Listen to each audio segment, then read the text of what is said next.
It's that time. Everything and anything basketball, presented by The Outrage.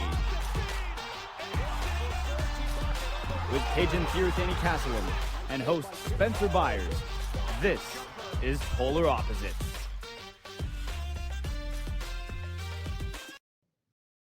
Welcome, everyone. Polar Opposites back again here on Thursday. We missed Monday's episode. Little busy Cajun, so I'll take the blame on that one. Spencer Byers, Cajun Theruth, Haney Castle alongside a little bit of a voice break there. Well, when you commentate 2 straight days of hockey, what do you expect? What do you expect? Fair enough. But anyway, you know what? Fine, Cajun. You know what? You called me out for Cajun Theruth, Haney Castle. There you go. Is that better for you? Yes, sir. The guy who can't even say his own last name, let alone making fun of me about it. Why I oughta, Cage? Why I oughta? Anyway, a lot of stuff to talk about since I took Monday off. We're gonna start off with kind of like what's gonna happen next time I see you. Scraps going around the NBA. The Miami Heat and the Pelicans were the big one, Cage. A exchange, I think it was near the end of the game, if I'm not mistaken, between Marshall and Jimmy Butler. It wasn't. I don't think it was. You don't think it was the end of the game? Was it the end of the second quarter? I'm thinking it was the end of a quarter. Maybe that's where I'm mixing that up. But a chokehold was ensued, and again, our guy Draymond Green wasn't involved in this chokehold. But a bunch of players got suspended in this altercation between Miami and New Orleans. 5 players, including Marshall, Butler, Jose Alvarado, who's always getting in trouble, Nikola Jovic, not Nikola Jokic, Nikola Jovic, and Thomas Bryant. So 3 Heat and 2 Pelicans suspended in the altercation, Cage. So we'll start off with this one. Do you think the suspensions were fair against the 5 individuals? Well, I think with Alvarado and Bryant, they left the bench. That's why they got 3-game suspension. And that's automatic. And that's an automatic suspension. The moment you leave the bench, you're automatically suspended. Yeah, so that was kind of warranted in itself. Yeah, it was fair. It was fair, to be honest. Jovic, Marshall, and Butler each getting a game. I think that could be as fair as it gets. I have no complaints on that. I kind of like the chippiness though. I love the chippiness between the 2 teams though. Like Marshall not scared to go after anyone, and as some of our former classmates at CS7 love to say, Himmy Butler at the middle of things. He wants to smoke. Ask TJ Warren that.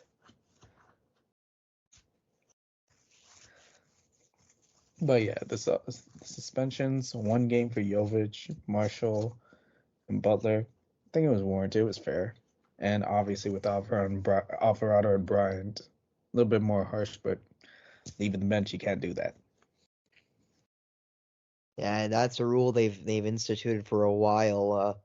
Phoenix Suns fans will remember that one when Mari Stoudemire and I'm trying to think of the other starter, they got suspended for Game 7 back when they had Steve Nash. But it was a Stoudemire, and I want to say it was Marion, but I don't think it was.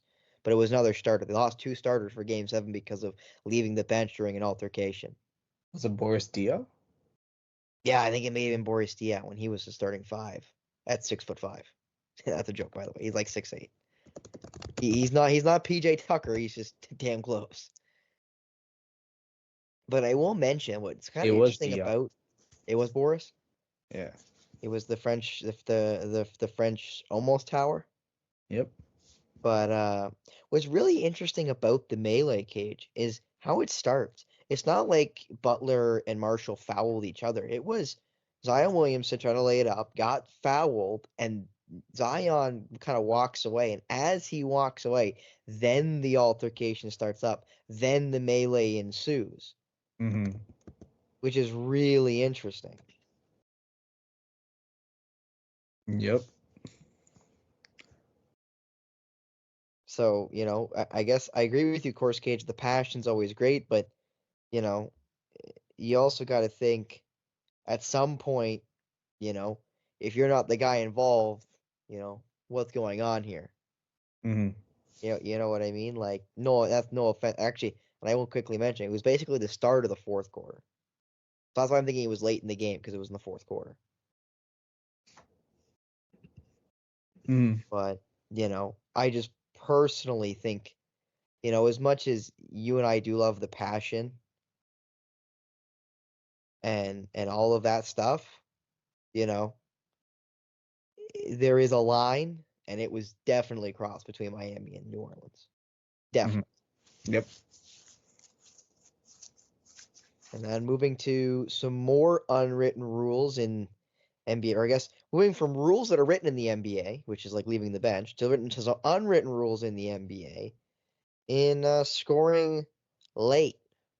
Some games were blowouts, and the guys took advantage, Cage, scoring points while the shot clock is off, while the game is well out of reach.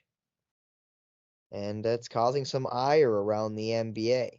Now, I know where I sit, Cage, on this particular topic. Where do you sit on guys scoring late into the fourth quarter while they're up big? In this case, with the Hornets, play better.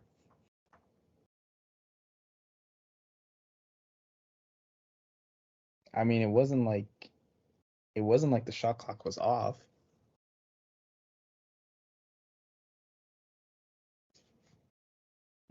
Like, it went up for a layup. I'm gonna look at this again to make sure the shot clock was off. But even then, like, what makes you think like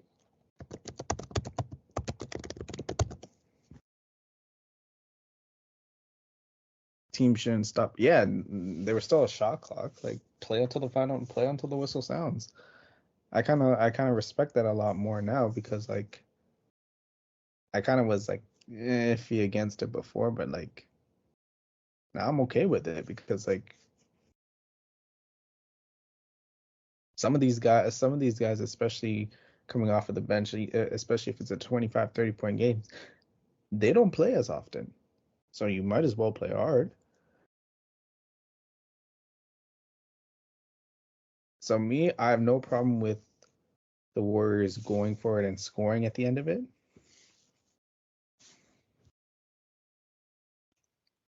And the people that have a problem with it, former Celtic Grant Williams, eat crow.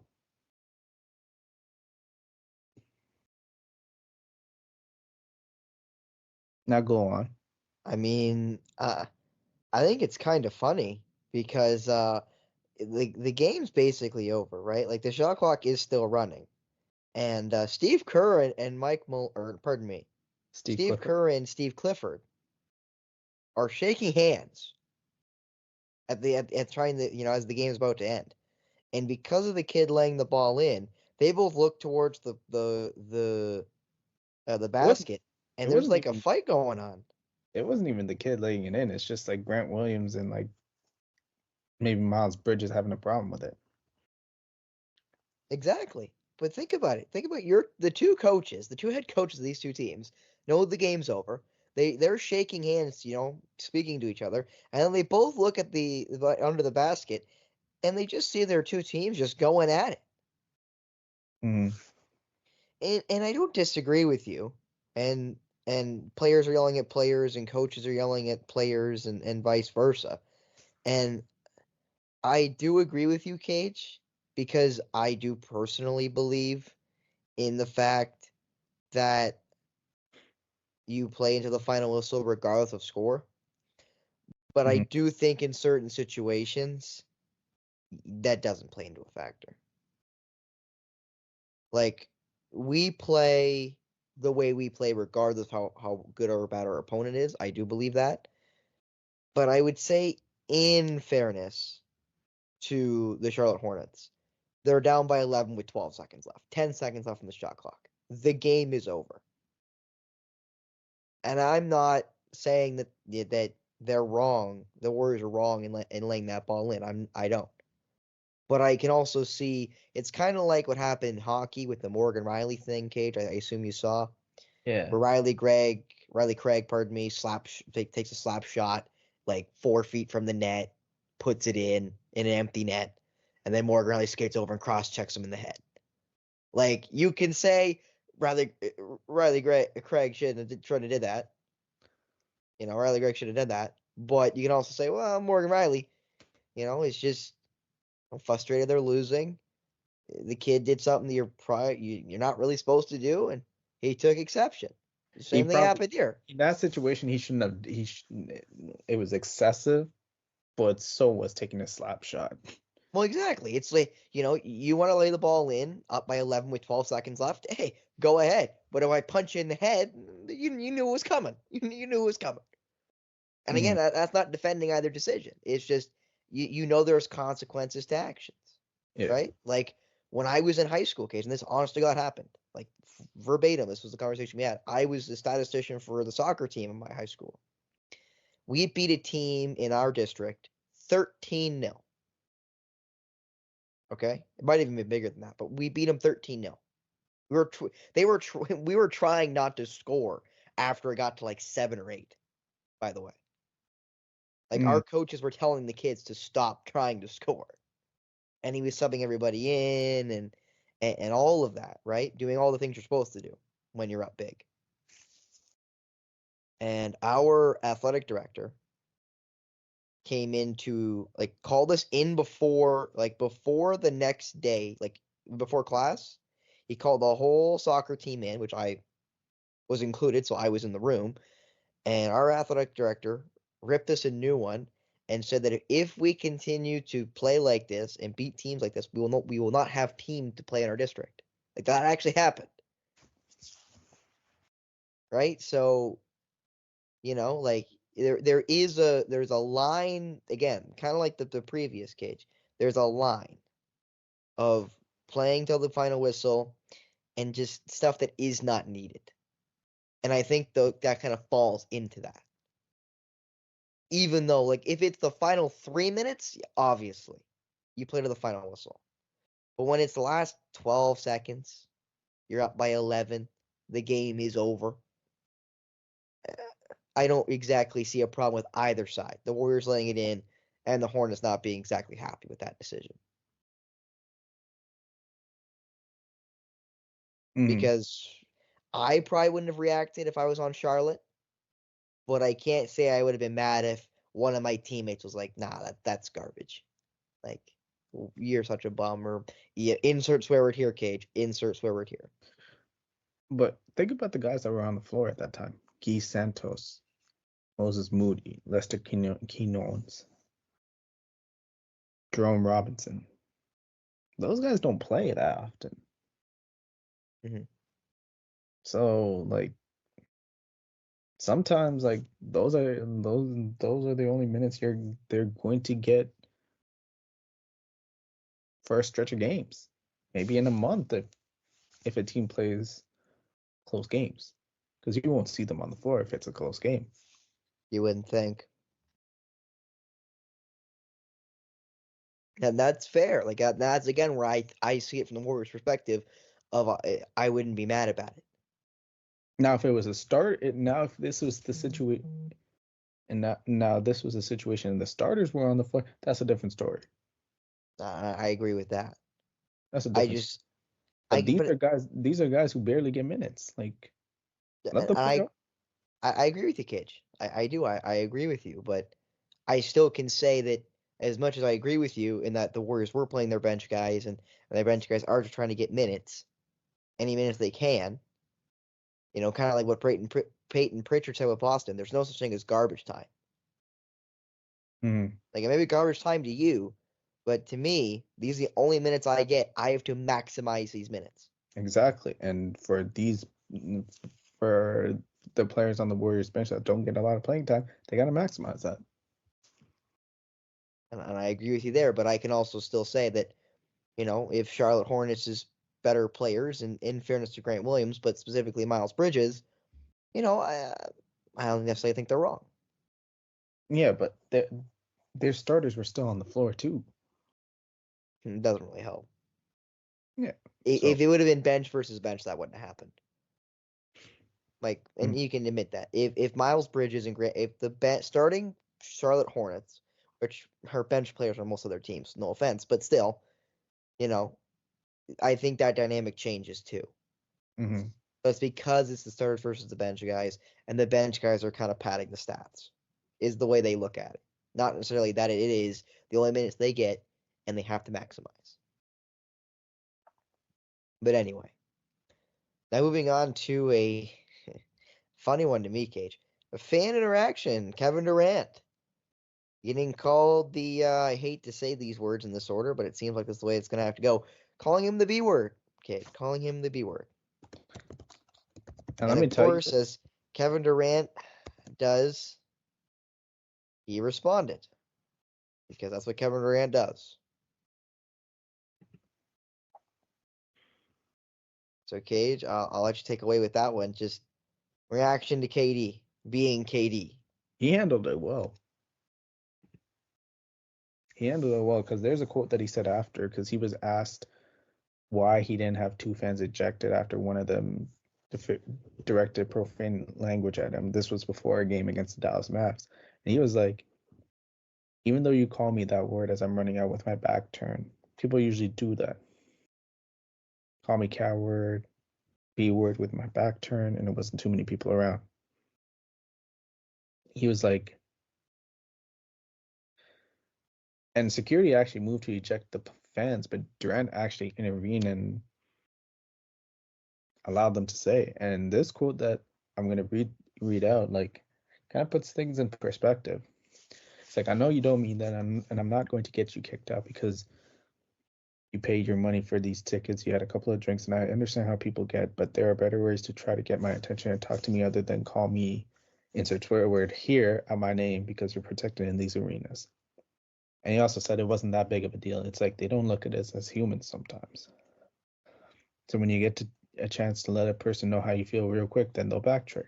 See, we're animals, we're circus acts, we're entertainers to them instead of real people.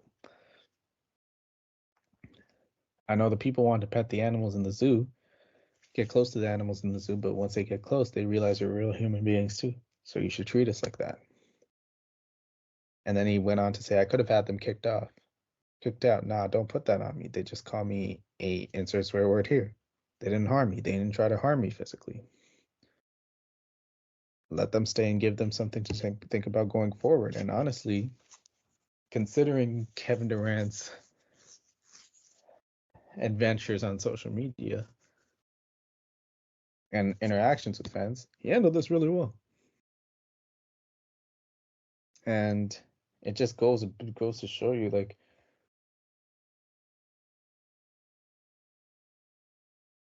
I don't blame athletes for wanting to eject fans if it gets personal to that level. Like, it got to the point where, like, fans were like, case in point, Russell Westbrook, where family got involved, where they were talking about his family.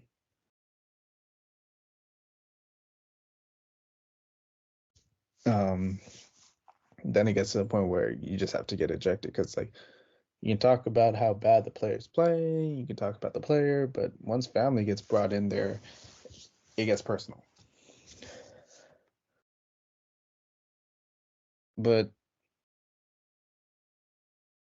the way KD handled this was, he handled this he handled this with a lot of maturity, but I also wouldn't have blamed him if he had felt some sort of ways about it too, because fans can get away with saying a lot of stuff to players right in front of them, and they're protected in the arenas because they're protected.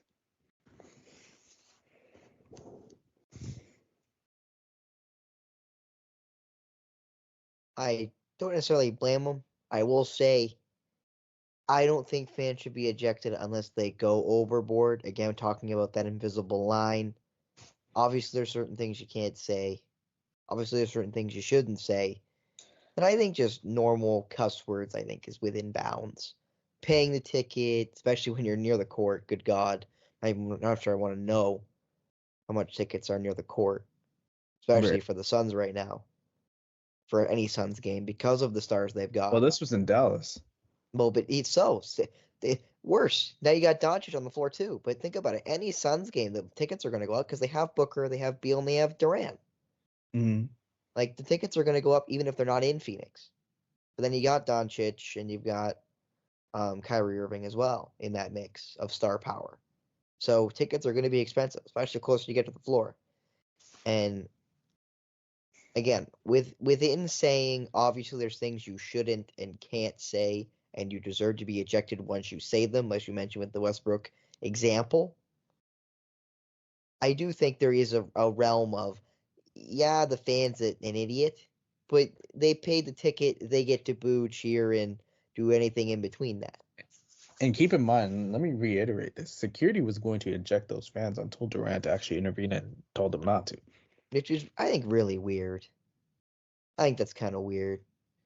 Like, if they're, like, touching him or trying to, like, that, obviously, they say, I'll say racial slurs where I was kind of pointing to homophobia, stuff like that. Obviously, you got to send them home, regardless of how much they pay for the ticket. Yeah. If it's just normal cuss words, Cage, I think that's within bounds. I think that's within bounds. Because to say I never cussed at an athlete, I can't say that's not true. And no, I didn't do it to their face, and no, I didn't try to pick them out of a line, but I have definitely in the passion of the moment, and normally it's egged on because I am a normal, very passive sports fan. I am normally very passive. Very passive. Mm, Almost like I don't care passive. fair enough. Unless there's a fan beside me who's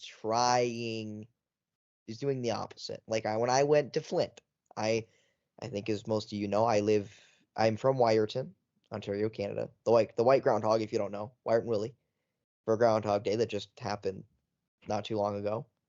Our local OHL team, Ontario Hockey League, the Attack, who I technically work with the Rogers team as a volunteer.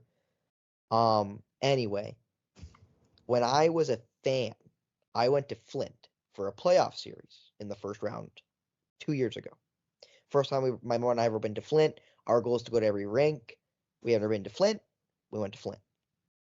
I missed the first game because I forgot my passport. So I had to drive back to Toronto to then drive back this time over the border because we were going to meet in the middle.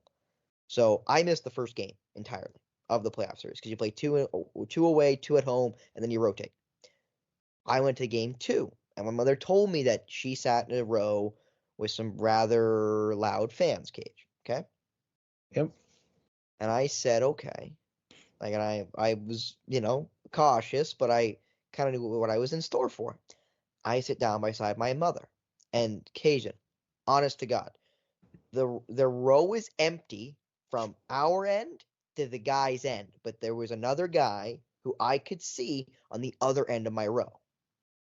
Mm-hmm. And to say he was vocal is an understatement. He yelled basically the entire game.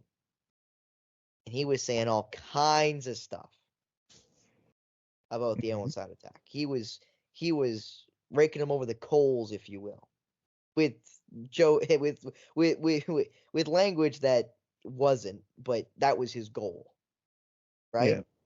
And because of that, I got a little more riled up because, as you know, I am someone, and my best friend Jalen, as I think we mentioned him a couple times on the podcast, likes to say about my family, we're amps. You give me an energy, I give it to you back or a little bit more.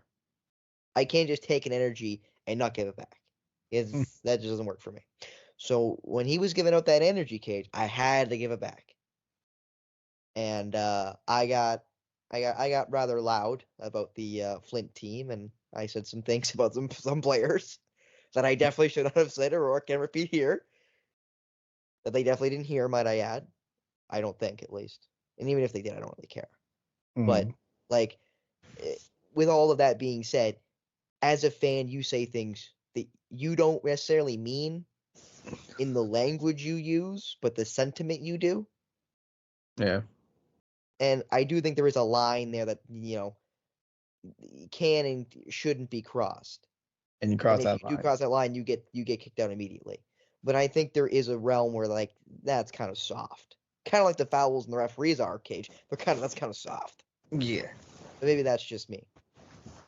But anyway, with my Flint Firebird story, we're gonna move to Trae Young, and Trae Young's been in the media a lot, Cage. We're gonna start off with this, not in the doc, but the Raptors were in Atlanta, in ATL, playing Trae Young and the Hawks, and Trae Young got screened, came off kind of awkwardly.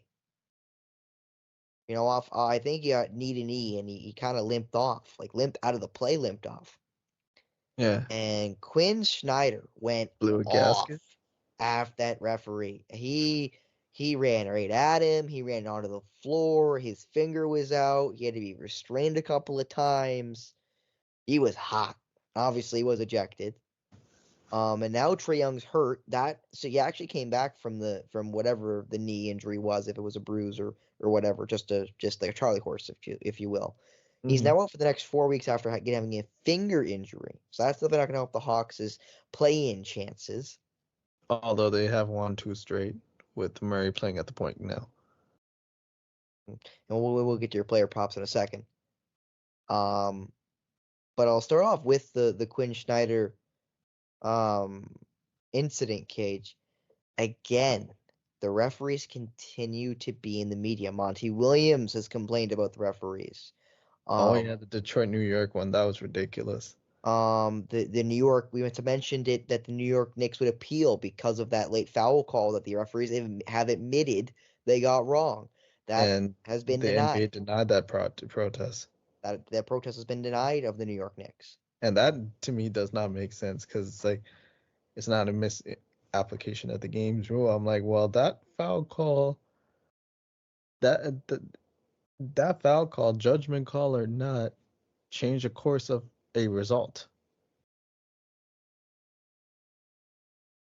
I'm trying to find the other coach I saw in the media that also. Oh, Darvin Ham. I forgot the worst coach in the NBA. Darvin Ham also has spoken about referees.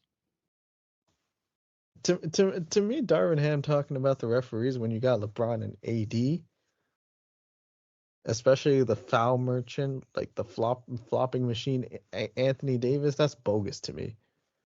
But Case, like they continue to be in the media. That's 3 coaches right there that we haven't even talked about yet that have complained about referees recently.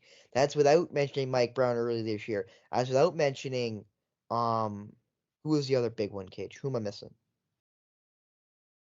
Oh, Darko Rajakovic. With Toronto Raptors. Like there have been at least a half dozen, if not close to 10 coaches that have complained about the officiating. And again, when it's 1 or 2 coaches, you can say, that was an odd night. When like half the league is saying the referees suck, isn't that a problem? It is. Isn't that a problem? Anyone else not looking at the problem right now, Cage? And again, you and I can complain about and talk about we like the early 2000s rough and tumble basketball where, if you scored over 100 points, you were lucky.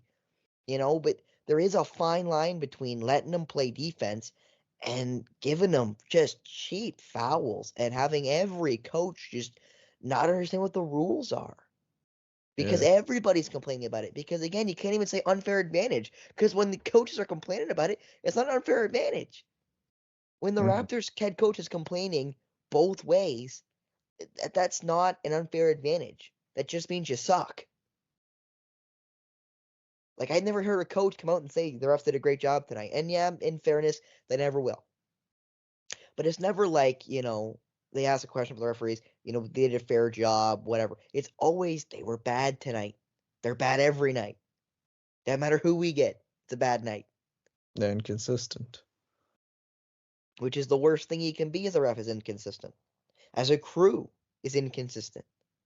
Mm-hmm.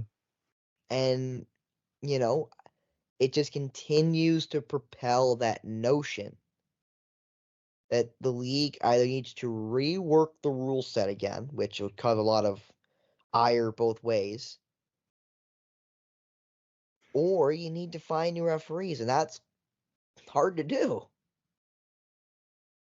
So I know there's no real fix to it, Cage, but still you got to look at the problem. Because I think, again, the biggest tell for me, and I keep saying it because it's so interesting to me. It's every coach. Like when it's 1 or 2, again, those are outliers. When it's like 10, that's a pattern. It's a Like problem. like when you're complaining about the referees just about every night, and you're saying not only do they suck every single night, regardless of if we win or we lose, they weren't good tonight. And I don't even care if they're giving us foul calls, they suck. Mm. Like it's really it's becoming more and more bothersome and way more concerning as the season goes on. It is. And my greatest fear, and I've said this before on the podcast, on this podcast, if the referees get in the way, like make themselves the center of attention here, and they take a step too far, it might get to a point if this is not taken care of, a player and a coach, like we all saw Quinn Snyder and numerous coaches go after referees and have to be held back. There might be an incident in which everything happens so quickly, and next thing you know, somebody gets swung at, someone gets shoved. Isaiah Stewart walks in the room. Yeah, that. I had to throw a joke in there, kid, somewhere. I had to. Hey man, if you're picking a fight with beef stew, good luck. Just don't be Drew Eubanks. Don't be Drew Eubanks. Don't be LeBron in that sense. Okay. I think LeBron won that exchange. Did he though?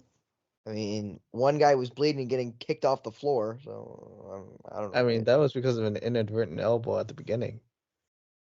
Yeah. Again, Cage, all I know is somebody left the floor bleeding. That's all I know. Yeah, that wasn't because of the fight. Man was trucking. Man trucked 4 guys trying to get to LeBron. I never said Beef Stew wasn't a unit. I just said who won. The guy bleeding usually didn't win. And I know I'm not saying that's because of LeBron, but same thing in a fight. But back to Trae Young, as you mentioned, the Hawks are on a 2-game winning streak without Trae Young. I think they're better without him. I mean, that always is the worry, isn't it? With a guy who is a rather inefficient shooter. It's not the fact that he's an inefficient shooter. I don't think that's the issue. It's the fact that they don't have to make up for his deficiencies on the defensive end. Because now all of a sudden you got for the most part, plus defenders at each position. And that changes things a little bit because now you're not really playing 5-on-4 on defense. No disrespect to Trae Young, but he was never known as being a good defender. No offense to Trae Young, but saying he plays defense is offensive to defense. Oh, fair enough. If Can't he argue breathes towards a basketball over in his own half of the floor, you're happy. Can't His argue with you feet, there. he slides about as fast as a guy with cinder blocks taped to his feet. Yeah. He's so good at guarding guards, Cage. They average 30 and 10 every game. That is true. Like, it's okay to say, hey, he may be a good shooter, maybe a good scorer and a good passer, but oh my God, this kid can't play bloody defense. Oh my God, this kid can't play defense. He can't play defense to save his life. No.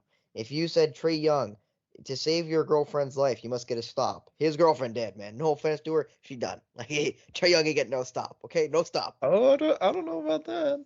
No, you get no stop. No stop. I don't know if his girl's on the line, then No stop, Cage. No stop. Just like Giannis Antetokounmpo said to Patrick Beverly. No smoke. No smoke. No stop, Cage. No stop. Trae Young couldn't stop a breeze. Not even like a stiff one. I'm saying like an actual like if I blew it, if I went, he let that go by. Mhm.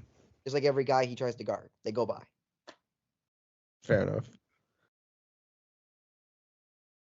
But it will be interesting to see for the next month or so if the Hawks can keep themselves in the play-in. They're right now 4 games ahead of the Brooklyn Nets for the 10th and final play-in spot, and we'll see if they can keep it without probably their best player, you'd say, even with the defensive deficiencies. Yep.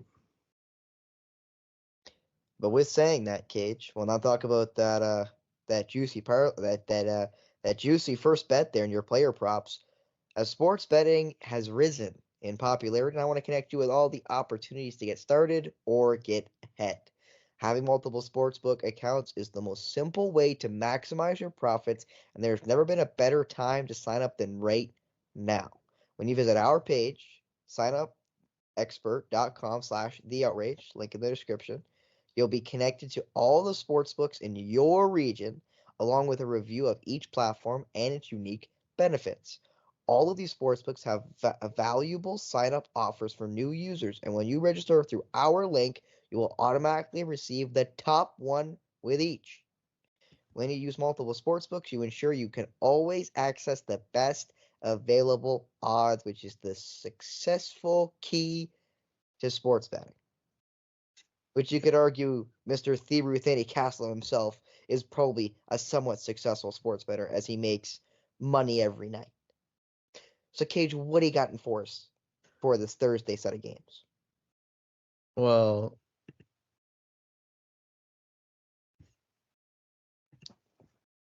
okay. So, before we get into DeJounte Murray, because I'm reconsidering that, I'll tell you the other 3 that I have. Colin Sexton over 4.5 assists versus the Magic. Feel like that's a little bit too low for Mr. Sexton.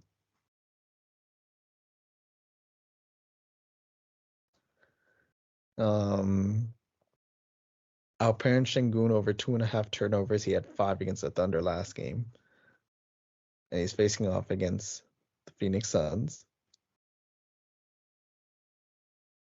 And I saw like a brutal stretch against the Thunder in which he turned over the ball back to back times. And then my favorite prop of all time, Victor Wembanyama. Now the line's increased now. It's not over 2.5 blocks anymore. It's 3.5 blocks. But I feel like he'll go over that, especially against the Thunder. An alternate pick, maybe to make, now that I'm kind of figuring this out, is Chet Holmgren over 2.5 blocks too.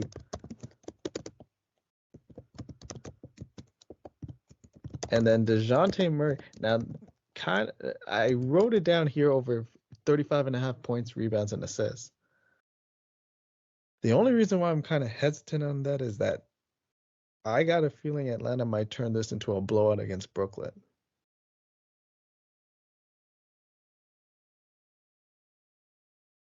Maybe, maybe not. So that's a little bit of a question mark. But if this game's close, he should easily get over 35.5 points, rebounds, and assists. You think just points and probably rebounds, not even including assists or vice versa. Well, he's the de facto point guard right now with Trae Young out. And he's had 11 assists in his last 2 games. Because I'm even thinking, Cage, you'd think between rebounds and assists, he'll have at least 6 or 7 of both.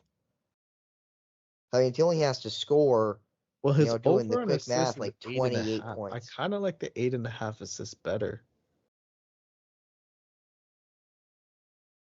So you know what? Let me change this. We will Well, take. I think they're both decent, Cage, to be honest. The 35.5 over on points, rebounds, and assists, but then also saying on the side bet of betting the 8.5 over 8.5 assists. Mm. Yeah. And Cage, all I have to say about the odds is the Knicks are dogs at home against Golden State. Give me the guys playing at MSG. I like them to win that game, especially at home over Golden State. Um, Well, wait. Don't take it. waiting. Fans, don't take that just yet until we figure out if Jalen Brunson's playing that game or not. Well, he's a game time decision. Well, he's questionable. Game time decision. Same thing. Literally means the same thing. Mm-hmm. But Julius Randle is out, which is kind of a problem for the Knickerbockers. But as much as Cajun's a fan of him, I mean, you can you're a argue how fan much of of the a great loss that Karl is. Anthony Towns, so call a spade a spade. I don't know what's going on here. I don't know how Karl Anthony Towns got mentioned. Okay, all I said was, and one of your favorite I players, don't know how Julius Randle. Julius Okay, Randle was what mentioned. do you mean? Because he's playing for the Knicks. What do you Yeah, but mean? How did he get me mentioned? being Because a he fan plays of for him, the I don't know how Knicks. that was mentioned. Like, what the hell's going on here? I don't know how that was mentioned about me being a fan of him. Well, because you are. You have his jersey. I know you have posters of him in your room. On the You list of know, things that aren't true. That's why I you know, listed that's why I listed Towns. You being a fan of you Karl Anthony know, Towns. you think you have like a doll of him. I think you call him an You would action never figure, see but it's me a with the doll. It's a doll of doll. Julius Randle ever. It's not even life size. It's like an actual like little like tiny like I'll say like a voodoo doll. Like I You said, know, you'll never it see might me have with even the been homemade. It tiny might have even been Julius homemade. I don't know. I don't know where you got it. I don't know where you got it. I never asked. I never asked where you got it. Um, you know, it's okay, Cage. You're a big fan of Julius Randle. It's fine. We all know how much you like him, and why you were so biased. You can't even put him in your top 10 power forwards. You're like, you know what? I love Julius Randle so much. I can't even put him in the top 10 because I'm gonna put him one. So I'm gonna take him off the list just to make sure I don't put him in one. Like, how nice of you to admit your bias.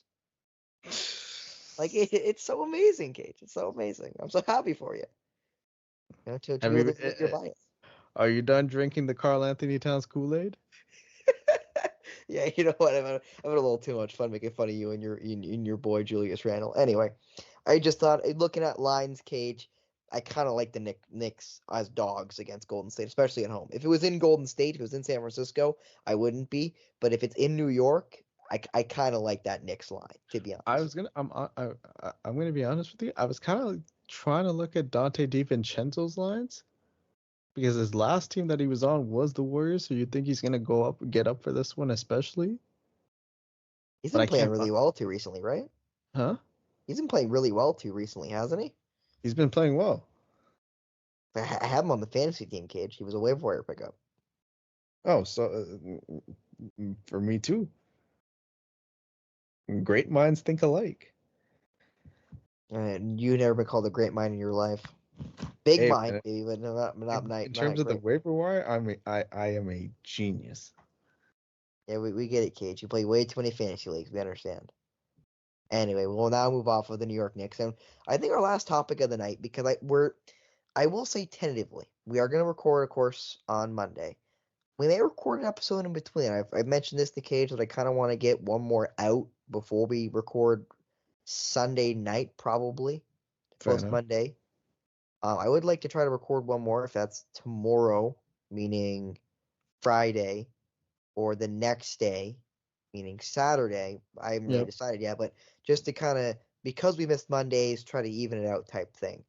But the final thing we're going to talk about, Cage, what I think we need to talk about, because this could go, very broad spectrum, kind of like the coaches running at referees and the fans, being vulgar and being over that line.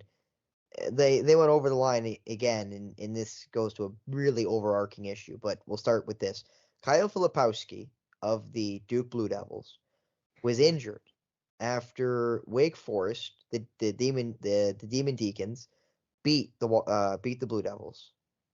at Wake Forest I think it's North Carolina. Mm-hmm. Wake Forest's fans stormed the court, and from what Filipowski and Duke is saying, intentionally made contact. Some fans made contact with Kyle, and he was injured. Like had to be like instantly helped off the floor injured. And I know John Shire, the head coach at Duke, has said they want to stop crowd storming. I know the Duke players have been saying they should stop crowd storming. I know some other coaches and programs have started saying that as well, getting more vocal It about seemed it. like Wake Forest was on board with that too. I mean, because it makes you look bad. Like Mm-hmm. it does. But I guess I'll get your opinion, Cage. What do you think? Because he did play the next game.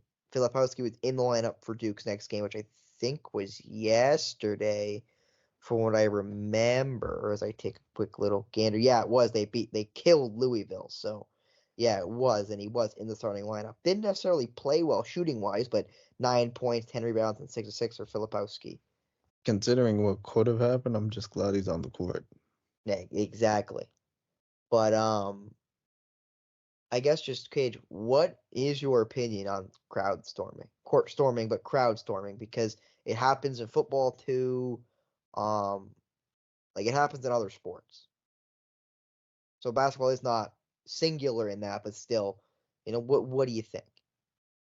Because we saw this happen with Caitlin Clark too in an Iowa game, which Iowa was upset. I can't remember by who though.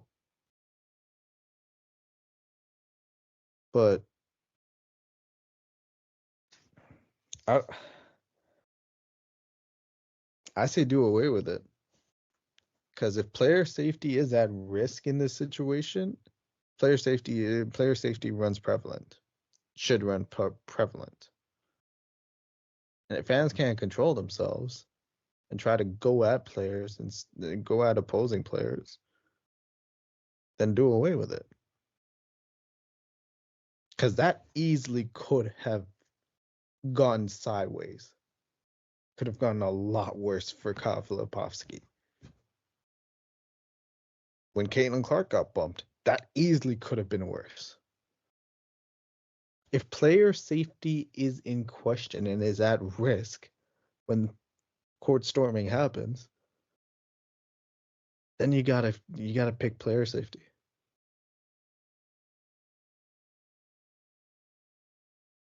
And we've seen a lot of court storming.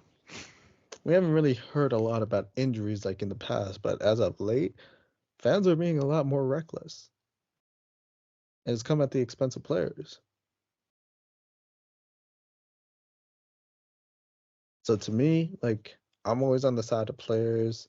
I think player safety should should reign supreme in a topic like this, and if it means banning court storming, so be it. I think there's a time and a place, and I'm gonna try to pick my words rather meticulously. I don't necessarily think court storming is a bad thing. And again, obviously, when fans make intentional contact with players, that's a problem. Incidental contact with players is still a problem, but not as big. Right? Because that could happen at any point. Mm. It's, I think, the volume, right? It's never like a court storming where it's like the first 2 rows. It's always like hundreds of people Yeah. on the floor to the point where like the whole floor is covered. I understand that's the point. But that's where the problem is the mass of people. Because like guys and girls just can't get out of the way. Yeah. So I think if they either limited the number of people they allow, or they change when you can. Like say not right when the buzzer goes, but say they get Duke off the floor and then the crowd can run on the floor. And then you can have as many kids as you want on the floor and celebrate with the team and do the social media thing or whatever. Like that makes sense. but make sure the security holds them till they get the away team off the field, off the court, whatever, right? And then you can do whatever you want. I think one of those two options would be more likely, because I don't think they'll ever, okay, relative, because obviously they can get rid of court storming. I just don't think they're gonna, because it is such a emotional thing, and other like LSU's done it. I know Auburn's done it after winning the Iron Bowl over Bama, especially at Auburn. LSU's done it in Death. I believe they're called Death Valley. In Baton Rouge, like lots of teams do it for lots of different reasons. Like, and that's I think the big example there, Cage, honestly, is when Auburn beats Bama in the Iron Bowl, which is their big game. That's the game on the schedule. If Auburn goes 1-11, Cajun, the one game they're winning is against Bama in the Iron Bowl, regardless if that's in Tuscaloosa or if they're hosting it. They want to win that game. Just like the Egg Bowl in Mississippi between Mississippi State and Ole Miss. Same thing with, all the other big games that happen in college sports that have great names, by the way, some of them, like the Egg Bowl. I think it's hilarious. In Mississippi. Like, there are games that have massive importance, not only to the programs, but the fans. So if Auburn wins and beats Bama in Auburn, if they storm the field, yeah, you know what? I think that's okay. And yeah, obviously, don't hit any Bama players, don't do anything stupid, but relatively, I don't see a problem with that. When Wake Forest beats Duke, their in-state rival, I'm not mad about it. Yeah, obviously, you shouldn't try to hurt one of their players. That's ridiculous. But there's time and place. Now, the reason why I say that is because I don't necessarily think what Wake Forest did is right, where it is a big game. You do beat your rival. You do beat a top-ranked team, but it is just a regular season game. Like, it doesn't really mean anything. You know what I mean? Like, yeah, it is a rivalry game, and yeah, you want to win those games. But, like, it isn't that big of a game. Like the Iron Bowl, like the Egg Bowl, like all of those other games. I know that's football compared to basketball, but still, like, say Wake Forest beat Duke in the conference championship game, in the ACC championship, then I understand. Completely. I understand. That makes sense to me. That's a big game. You beat your rival. All of those things amalgamate into court storming. You know what? Okay, I understand. But like a regular season game? Really? Yeah. Like that's where I have a little disconnect.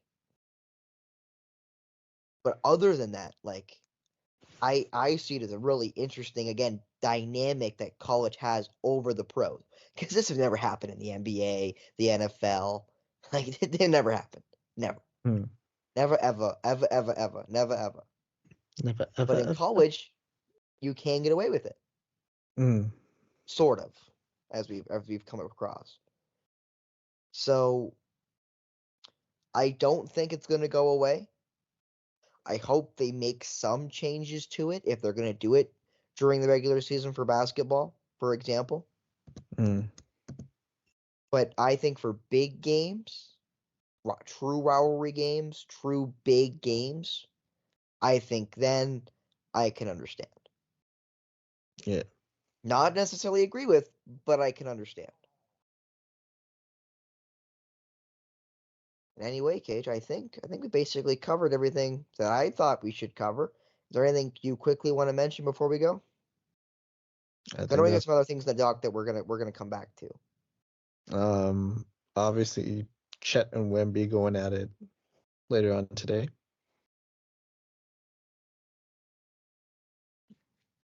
As you mentioned in your Holmgren and Wemby going over on blocks. Yep.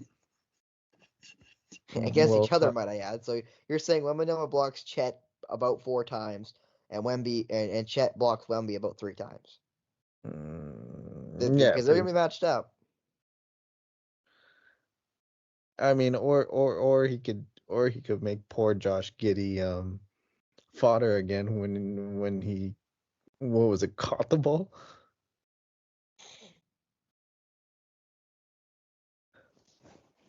But yeah. Also, are your Celtics playing today? I don't think so.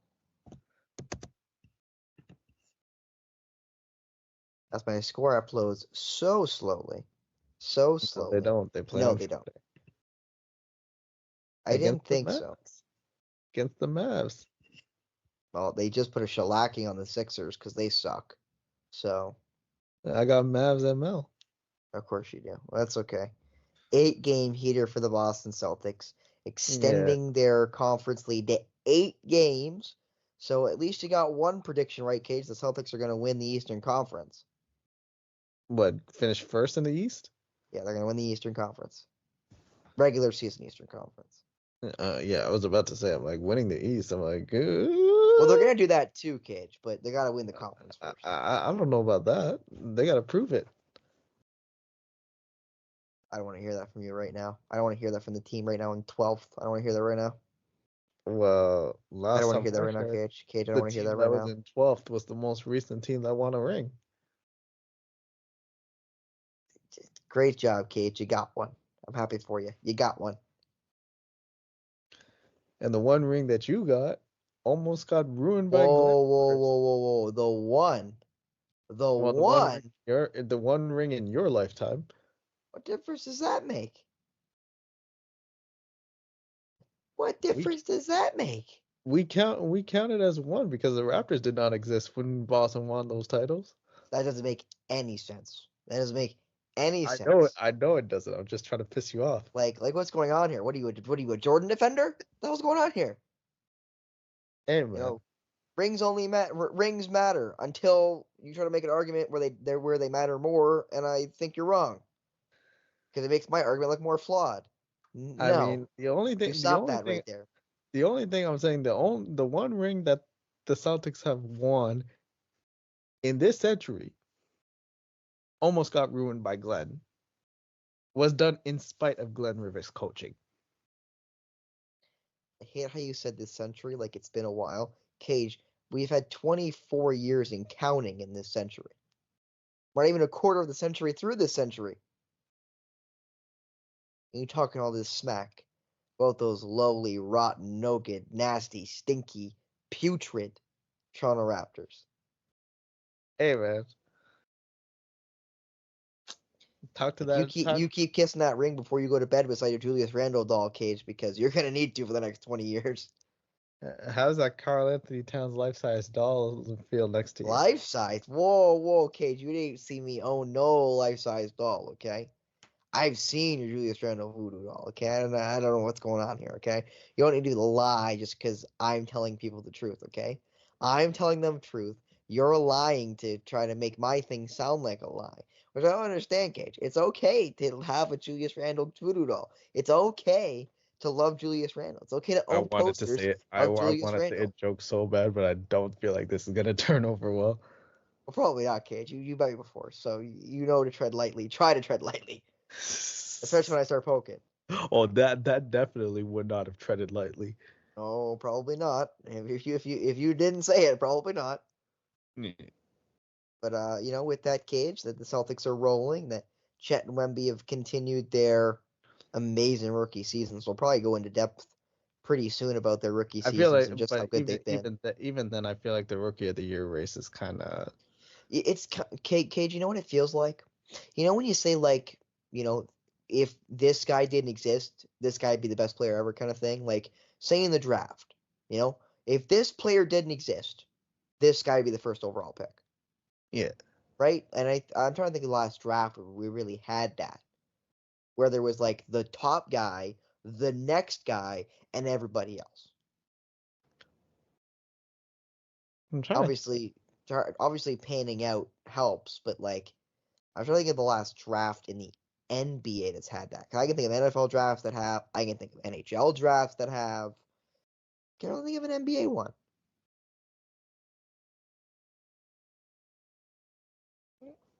Because like Scoot and Brandon Miller were like in the same tier in last year's draft.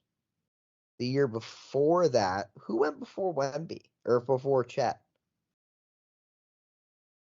What do you mean Like before Chip? Because I can't even remember who went in front of Chet. Bankero? Oh, Boncaro, you're right. And they were all in the same tier. You know what, Cage? As we end this episode, rather sloppily, might I add, I will take credit for that one because of Cajun's affinity for Julius Randle. Hey, man. Spencer Byers thinks Karl Anthony Towns is the greatest big of all time. Whoa. Okay, Cage, again, you can't just lie like that. You can't just lie when I'm just telling people the truth. You can't just lie and give up fabrications, okay, Cage? It's not very nice of you, okay? That's all I gotta say. It's not very nice of you, to I mean, lie and give up fabrications, okay? It's not very nice of you. It's is not very like nice. you telling the masses that I am a Julius Randle super fan is like me telling the masses that I have 20/20 vision. Neither of that's true. That's fair. Cage, maybe it's like the 2019 draft. It's Zion Williamson, And John Moran. then John Morant, and then kind of everybody else. Now, no offense to RJ Barrett, but you knew it was going to be Zion at 1 and Ja at 2. Yeah. It's kind of like the race for the Rookie of the Year. Like, that Wemby's going to win it. But any other year, Chet would have won. Literally any other year, he would have won the Rookie of the Year. He just happens to be playing in a season where literally the best prospect since LeBron James is playing in the NBA. I'd argue he's had a better rookie season than LeBron's rookie season. I mean, but they're different players, right? In fairness to that, they are very different players. And that's true. So I only get the like for like comparison, in my opinion, because of the positional difference between playing small forward and center, That's and fair. being a 7'4" center at that.